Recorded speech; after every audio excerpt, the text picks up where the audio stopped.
Hello friends, welcome in your physics class. Today's topic is energy stored in a capacitor. Friends आगे बढ़ने के पहले यदि आप नए हैं हमारे चैनल पर तो प्लीज़ सब्सक्राइब का बटन दबाइए और बेल आइकॉन को हिट करिए। और एक ज़रूरी बात, हमारा चैनल नया है, we have no experience about search engine and search results. Therefore जब भी आप कोई नया टॉपिक सर्च में डालते हो तो हमारा वीडियो सर्च लिस्ट में नहीं आता। तो आपसे गुजारिश है, जब भी आप हमारा वीडियो देखना चाहें तो सर्च में हमारा नाम योर फिजिक्स क्लास ज़रूर टाइप करें। या दूसरा आसान तरीका है, हमारे चैनल के होम पेज पर आकर आप वीडियो सर्च कर सकते हैं। आपके सहयोग के लिए हृदय से धन्यवाद। चलिए शुरू करते हैं। फ्रेंड्स, एनर्जी स्टोर करने के लिए हमें कैपेसिटर की ज़रूरत पड़ती है। ये लास्ट वीडियो के अंदर में हमने समझा था। Today we will see how this energy is stored in a capacitor. Friends, जब हम कैपेसिटर को चार्ज करते हैं, मतलब इलेक्ट्रॉन को एक प्लेट से दूसरी प्लेट की तरफ ट्रांसफर करते हैं, hence work will have to be done for this transfer. और ये वर्क कौन करेगा? बैटरी। जी हाँ, battery connected to a capacitor will provide energy to remove electron from one plate against the opposing forces. चलिए इसे और अच्छे से समझ लेते हैं। When an electron is removed from one plate, then the plate acquires equal positive charge. Friends, यहाँ इसलिए होता है क्योंकि जब आप इलेक्ट्रॉन को प्लेट से रिमूव कर देंगे तो प्लेट के अंदर एक इलेक्ट्रॉन का डिफिशियंसी क्रिएट हो जाएगा। इसी कारण इक्वल पॉजिटिव चार्ज वहाँ पे जनरेट हो जाता है। Always remember, deficiency of negative charge is considered as positive charge, and this positively charged plate attracts this ejected electron। क्योंकि दो पॉजिटिव और नेगेटिव चार्ज के बीच में अट्रैक्शन होता है, इसीलिए पॉजिटिव प्लेट इलेक्ट्रॉन को अट्रैक्ट कर रही है। As ejected electron is energized by battery, hence it overcomes this attraction and moves towards other plate. This plate is negatively charged। जैसा कि आप जानते हैं, निगेटिवली चार्ज प्लेट जो है वो निगेटिवली चार्ज इलेक्ट्रॉन को रिपेल करेगा, because like charges repel each other, hence it repels an electron. However, energetic electron overcomes this repulsion and reach to other plate. Thus electron faces attractive as well as repulsive forces and the battery does work to transfer this electron against this opposing forces.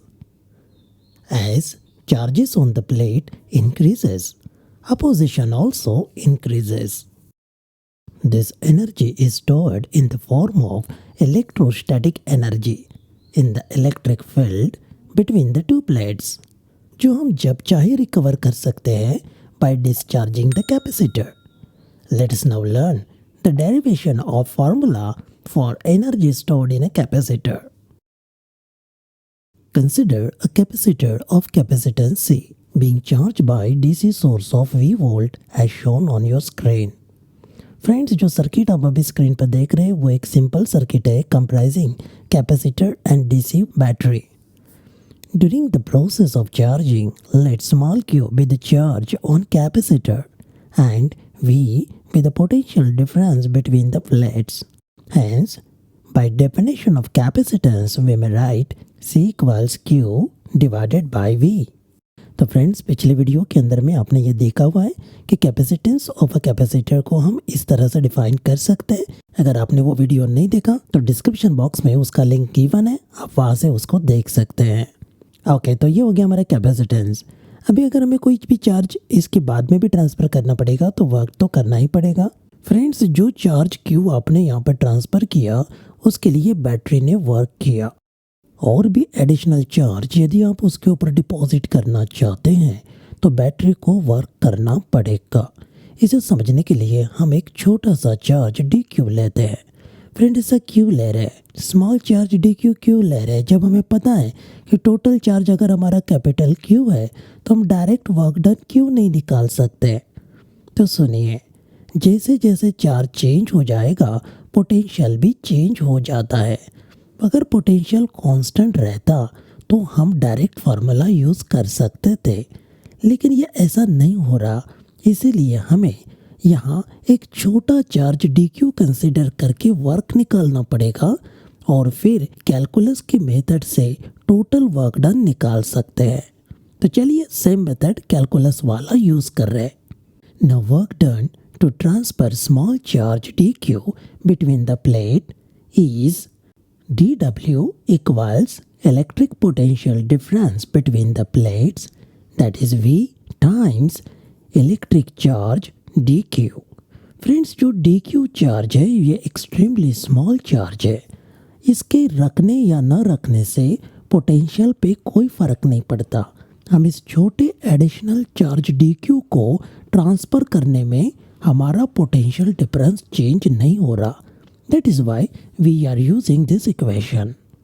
By definition of V, the value will be Q by C, क्योंकि इस वक्त capacitor पे charge Q है और dq इतना small है कि इसके ट्रांसफ़र करने से पोटेंशियल डिफरेंस पे कोई फ़र्क नहीं पड़ता। Now, total work done to charge the capacitor from 0 to maximum charge Q is W equals integration between the limit 0 to Q dW। Friends अभी यहाँ पर हम dW का वैल्यू सब्स्टिट्यूट कर दे रहे और जो कॉमन टर्म कांस्टेंट टर्म है C उसे हम इंटीग्रेशन के बाहर ले रहे। अब हम इसको सिंपल इंटीग्रेशन का रूल यूज़ करेंगे जो अभी आपके स्क्रीन पे दिखाई दे रहा है। Using this rule will get the result as 1/c times q square by 2। Limit will be 0 to q. Substituting the limit here, we get the equation like this. On simplifying, we get w equals 1/2 q square by c। Friends, जो work अभी यहाँ पे charge transfer में हुआ है ये work store होता है कैपेसिटर में between the two plates as electrostatic potential energy, which is denoted by U. So this is the equation for energy stored in a capacitor. Friends ये इक्वेशन हम अलग अलग फॉर्म में ले सकते हैं एज पर द रिक्वायरमेंट। कई बार क्या होता है प्रॉब्लम सोल्व करते वक्त आपको यदि Q और C दिया है तो आप ये इक्वेशन यूज़ कर सकते हैं। लेकिन क्या होगा यदि आपको Q और V दिया है या C और V दिया है तो आप इक्वेशन नंबर 1 को यूज़ नहीं कर सकते।